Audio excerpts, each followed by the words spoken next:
চারিদিকে পাহাড়ে ঘেরা ঝর্ণার নিচে গুহার মধ্যে অবস্থিত শিবলিঙ্গ। এমন মন্দিরের সন্ধান পেতে চান? তাহলে চলুন ঘুরে আসি শিবকাদি ধাম থেকে। ঝাড়খণ্ডে অবস্থিত শিবকাদি ধামে প্রাকৃতিক সৌন্দর্য যতটা সুন্দর, ঠিক ততটাই সুন্দর এখানকার পৌরাণিক গল্প। বীরভূম জেলা রামপুরহাট থেকে মাত্র 3 ঘন্টার দূরত্বে রয়েছে এই শিবকাদি ধাম। রামপুরহাট, নলহাটি, মুরারই পেরিয়ে মহেশপুরে পড়বে ওয়েস্ট বেঙ্গল ঝাড়খণ্ডের বর্ডার। ঝাড়খণ্ডের সাহেবগঞ্জ সাঁওতাল পরগনা এলাকায় রয়েছে এই শিবকাদি ধাম। চারিদিকটা রয়েছে পাহাড়ে বেষ্টিত। কার পার্কিংয়ে গাড়ি দাঁড় করিয়ে 1 কিলোমিটারের হাঁটা পথ। গাড়ি থেকে নেমে আমরা হেঁটেই চলেছি। রাস্তা যেন আর শেষই হচ্ছে না, এত ভিড় আর এত রোদ। আজকে কেউ বলবে না যে শ্রাবণ মাসের সোমবার। আমরা সেখানে যাই শ্রাবণ মাসের প্রথম সোমবারে, সেই জন্য সেখানে ছিল ভীষণ ভিড়, আর সেই সঙ্গে বসেছিল শ্রাবণী মেলা।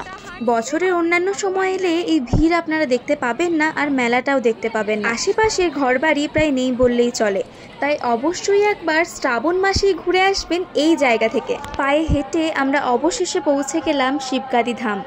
তবে এবারে শুরু হবে পাহাড়ে ওঠার যাত্রা। প্রায় 200টা মতন সিঁড়ি বেয়ে উঠতে হবে এই মন্দিরে পৌঁছানোর জন্য। এখানকার প্রাকৃতিক পরিবেশ যতটা সুন্দর, ঠিক ততটাই সুন্দর এখানকার পৌরাণিক গল্পকথা। কথিত আছে ভক্ত গজাসুর হাজার হাজার বছর তপস্যা করে এইখানেই মহাদেবের কাছ থেকে বর লাভ করেছিলেন। তারপরে তিনি অত্যাচারী হয়ে ওঠেন। সেই অত্যাচারে অসন্তুষ্ট হয়েই মহাদেব গজাসুরকে এখানেই বধ করেছিলেন।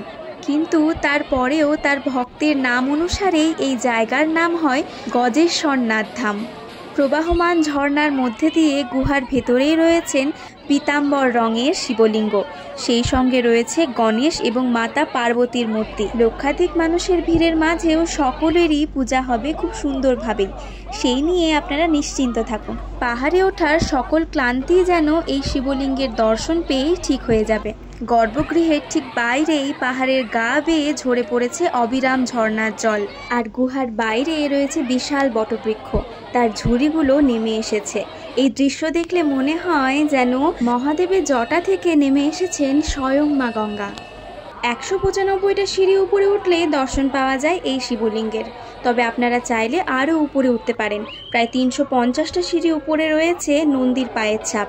আমরা এই ভিড়ে অতটা আর উঠতে পারিনি, তাই জন্য এখান থেকেই ফিরে এলাম। মন্দিরে পুজো দেওয়ার পরে কেউ বিশ্রাম নিতে চাইলে এখানে রয়েছে বিশ্রাম গৃহ। এছাড়াও মেলায় বিভিন্ন রকম হোটেল রয়েছে যেখানে নিরামিষ খাবার দাবার পাওয়া যায়, তাই আপনাদের কোনো রকম অসুবিধেই হবে না। শ্রাবণী মেলা ঘুরে নিয়ে শিবকাদি ধাম থেকে আমরা চলে গেছিলাম বিন্দুবাসিনী মন্দিরে। তাই এই ভিডিওটি ভালো লাগলে অবশ্যই লাইক, কমেন্ট, শেয়ার আর সাবস্ক্রাইব করতে ভুলবেন না কিন্তু।